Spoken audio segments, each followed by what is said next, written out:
If you grew up as a people pleaser, I'm talking about the vehement, poisonous kind that makes you not trust yourself.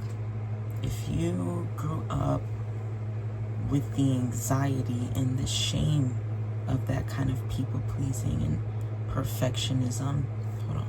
Sorry, I had to make sure the fan wasn't too loud. Yeah. If you grew up as a people pleaser and super anxious and internally shameful because of it, where everything you do and are gets processed through the external perception of it, then I know you have a lot of voices in your head. It's really loud in here. You're holding a lot in, and you need to silence the noise. You need to silence the noise. And one step that has helped me begin to really quiet down the ruckus in here is saying it out loud. That kind of being makes you hold a lot in. I've been holding a lot in, a lot of shame, a lot of guilt, a lot of expectation, a lot of judgments, a lot of you're not good enough. Oh my God, I'm doing it wrong. What is she gonna think? What is he gonna think? There's just so many voices, every expectation that is not your own. And you need to find yourself very, very deep at the bottom of all of that. So let's silence the noise. You have to say it out loud. You have to. It's something about the throat chakra. I'm telling you, it's something about finally admitting it, externalizing it, that gets it out your vessel. Journaling is one thing. I journal a lot. I journal a lot. And this is a container that holds a lot of it for me, but it's very different to say it out loud. I was just journaling right now, and I was saying the words out loud as I was writing it, and it was more relieving than when I just journal and I'm like frenzying and trying to get the anxiety on the paper, and now the paper's holding the anxiety. But just put that down, and this is a safe space. And if you need to find a safe space for yourself, do that, away from people. And if you grew up with this kind of people pleasing too that I'm talking about, it is genuinely impossible for you to be your raw self in front of anyone. I don't care how much they love you, how close you guys are, there's always a small part of you performing and showing up in a way that you know this person will receive well and accept. So you need to be alone. You have to get away from people and know that no one is watching you or hearing you, so you can feel safe. So the real you, the rawness, and you can feel safe to let itself out. So find that if you need to, and we're just gonna go back for a second, and we're gonna quiet the noise by letting it out. The second you let it out, I promise you it will get quieter and quieter and quieter. And this is something you have to practice and do over extended periods of time in small dosages. So let's start with the first thing. Okay, I'm gonna do this for myself, and if it resonates, it resonates. If you relate, you relate. I hope this can help someone. I hope this can help someone. So I'm gonna show you a way that I did it. There's some things that I had to finally admit out loud to start to free myself.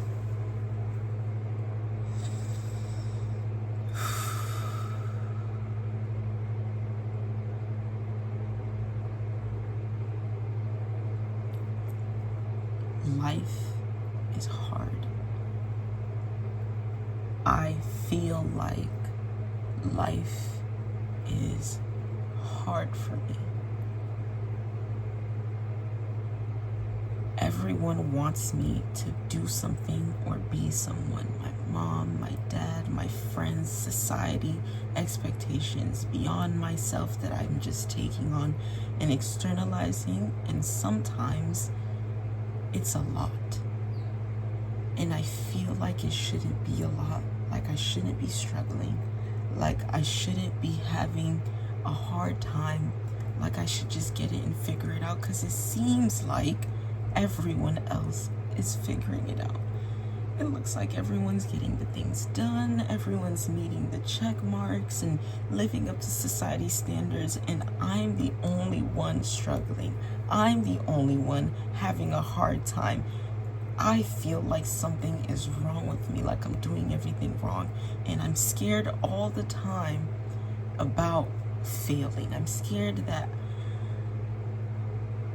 I actually just might not be enough. What if I'm be good enough? What if I can't do it? What if I can't live up to all these expectations? The pressure feels way too hard. I feel like I can't handle the pressure, and I keep faking that I can handle it, but it's a lot. It feels like a lot, and sometimes I need a break. I just need to stop, and sometimes I don't even want to do any of this, and I feel guilty about all of those feelings. I feel like I should just be able to handle it and do it like everybody else, and I'm scared that I can't, and I'm scared that that means I'm actually just not good enough.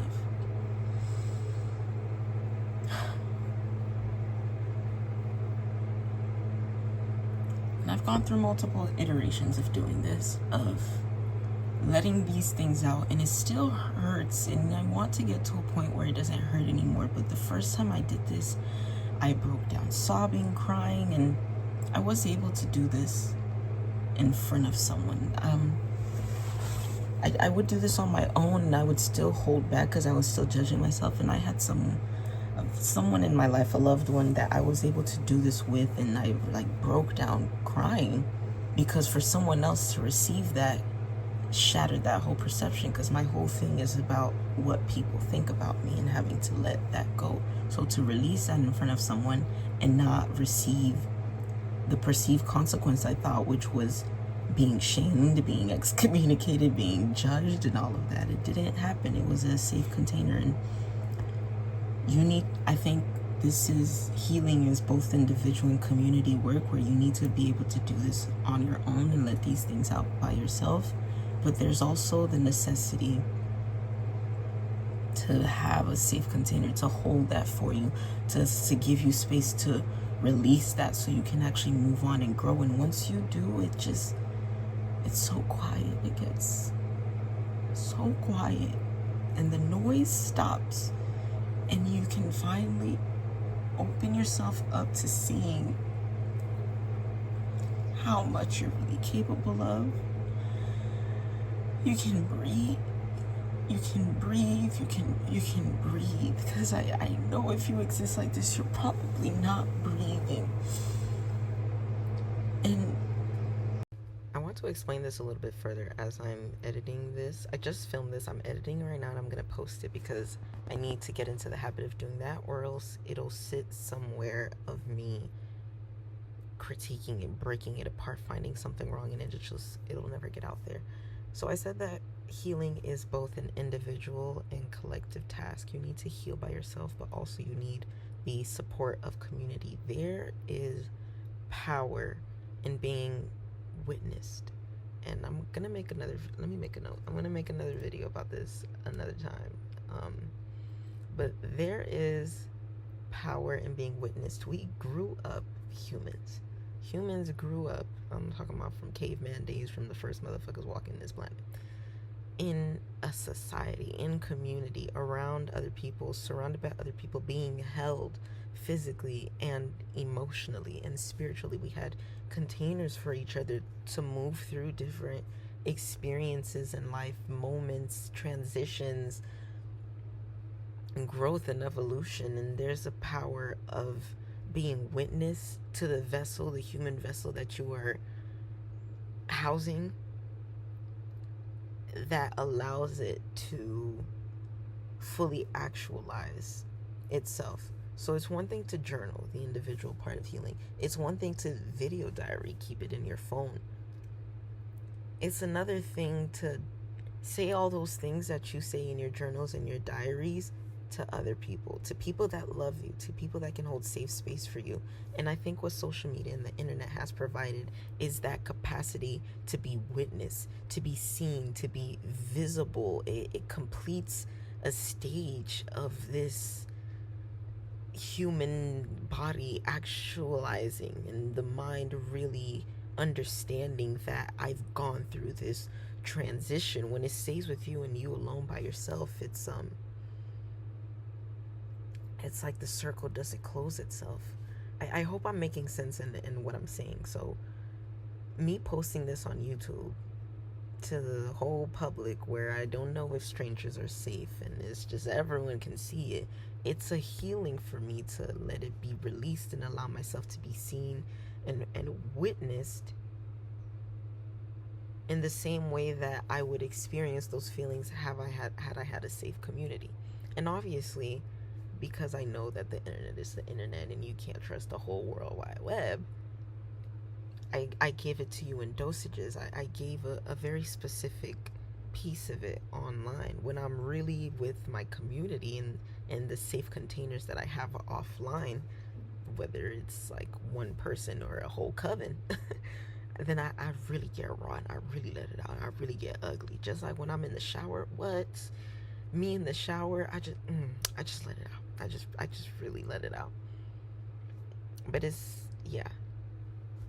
The safest spaces you will need will be offline and with your community, with your people, the safe people that can hold you in your raw expression. This is just a small piece of it, me doing this online and posting it. Like, the posting allows a relief, like it's out of me. It's in the container, and then we're going to throw all that stuff in the ocean and it will be gone. I hope I'm being understood. I hope what I'm saying is making sense. I'll work on communicating these things a lot clearer the more and more that I do this. Oh yeah, I forgot to say this too. That offlineness that I'm talking about, the safe spaces and community where you really transform and heal and grow, that's what they mean when they say the revolution will not be televised. You know, I'm gonna be honest with y'all, it's graduation season. It's that time, and everyone's posting their pictures and celebrating and doing the things, and I've never been able to celebrate in that way because I haven't reached or met certain milestones in life yet, and it can crush that part of me that's trying to heal out of the perception and the perception of me, and just live in following my own path, following my pace and my timing in life. And I found myself not breathing and doing a lot of the judging and comparing, and I had to like put all that away and come back to this space and this truth. And I'm learning this concept from my spiritual mentor, therapist, wonderful human being, that the real sin in life is believing the lies that are coming from inside out of you, the self-doubt, the self-deprecation, the thinking that you don't know what you're doing, not believing in yourself, not trusting your path. That all that doubt, that's the real devil, and believing and following that is the real sin. And if you can just quiet the noise and take out all the voices, take out your mom's expectation, your dad's expectation, your brother, your sister, your teachers, society, patriarchy, matriarchy, even like all the bullshit, just come back to you. What do you actually want to do? What do you want? How do you actually feel? And if you can externalize that and really let it out, let it move out of you, the only way out is through. And if you can do that, I think life will be easier. I think life will start to feel worth living. Things will start to matter and be important because they're coming from your authenticity. And yeah, reaching that rawness is not easy. It's painful, especially if you've built up this callus of shame internally. But the work is worth it, and I'm hopeful that I'm gonna start to live a life that I'm proud of, that I enjoy. And if somebody else is proud of that and enjoys it, good for you. I never was doing it for you, and that's where you need to operate from. So yeah, man. Yeah, I just started recording. I guess I'll post this because I was feeling it and I needed to ground myself a little bit. So may we let go of sin by way of releasing self-doubt. One last thing I'll say, especially as it relates to this YouTube channel and as I'm getting more into content creation. It's really not content creation, it's like documenting the messiness of my life. I always envision myself, especially when I see certain things on the internet, I always envision myself having picture perfect life, you know, morning routine vlog, day in my life vlog, day in my life as a student, all my classes I'm passing, I graduated, I did it, look at my job, I'm doing all the things, I'm checking all the boxes.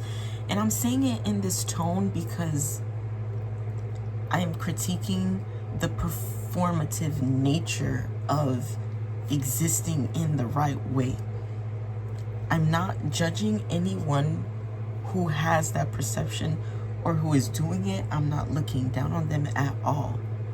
I'm pointing out the fact that I desire it, can be at times jealous of it as much as I'm inspired by it, and I can't bring myself to create it, to make it. So I think I'm just gonna let it go, like, especially coming from this kind of people-pleasing being, the very toxic one that I'm talking about. I can't perform. I can't do it anymore. It's dysregulating. It's fucking me up mentally. I just can't do it. So this channel is gonna be raw and messy and all over the place and incoherent and sloppy, and I'll find some sense there. I'll find some sense there because every time I try to, I'm really organized. I'm a very planned person. I'm like an inherent project manager. I'm really good at these things naturally. And every time I try to do that for the sake of looking to the world like I'm doing everything right, it falls apart. It's unsustainable. It doesn't last, and it just crumbles, and it just sets me back because it just destroys me internally because I'm not doing it for myself yet. So until then, until I can genuinely trust that I'm following my spirit and my internal compass, I'm just gonna take it as I go, one step at a time, one thing at a time, because I get easily overwhelmed by thinking about all the things that I'm not doing, and therefore I'm doing everything wrong.